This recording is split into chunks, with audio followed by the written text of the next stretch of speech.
পার্টির গঠনতন্ত্র অনুযায়ী কোনো টেকনিক্যাল ভুল থাকে, তিনি যদি তার যদি নাম ওই তালিকায় থাকে, তাহলে সেটার বিষয়ে যা সিদ্ধান্ত নেবার আমাদের দলের শৃঙ্খলা রক্ষা কমিটি নেবেন। ওটা বিজেপির অভ্যন্তরীণ বিষয়, ওখানে মুসল পর্ব চলছে।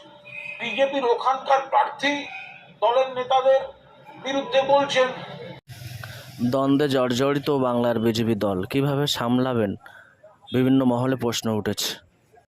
তো সুতরাং সেটা তারা জানবে না, সেটা তারা বুঝবে না।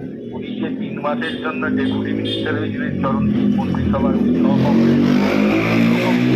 কত কংগ্রেস করেছিলেন, এবং তিনি ওকে আটকেছিলাম। তো আমি আর দু একজন মিলে কত তৃণমূল ছেড়ে তো চলে এসেছিল।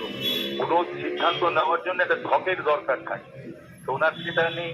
আর ধমক দিতে গেলে নিজেকে কিন্তু আমি এর বেশি আর কিছু